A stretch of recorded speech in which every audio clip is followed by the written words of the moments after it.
పిల్లకాయలు చదువు ఒక్కటే కాకుండా దేని మీద శ్రద్ధ పెట్టినా కానీ సూపర్ సక్సెస్ అవుతారని మాకు తెలుసు. కానీ పక్కన వాళ్ళ మాట విని వీళ్ళని గువ్వ మీద తన్ని మరి చదివించి పెప్పి చేస్తాం. ఎందుకంటే మేము మిడిల్ క్లాస్ వాళ్ళం.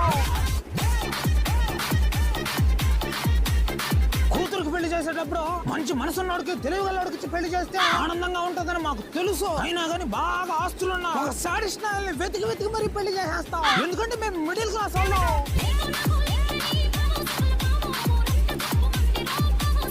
గొప్పలకు పోతే తిప్పలు తప్పని మాకు తెలుసు. అయినా కానీ పక్కన వాళ్ళ ఫ్యామిలీలతో పోల్చుకుని అప్పులు చేసి మరి ఫంక్షన్ వేసి గుడిసిపోతాం. ఎందుకంటే మేము మిడిల్ క్లాస్ వాళ్ళం. ఊళ్ళో 10 మంది పిల్లకాయలు చదివితే 10 మందికి ఒక రకంగా జాబులు రావని మాకు తెలుసు. అయినా కానీ వాడికంత జీతం వీడికంత జీతం అని చెప్పి మా కొడుకుని పీక్కుదంటాం. ఎందుకంటే మేము మిడిల్ క్లాస్ వాళ్ళం.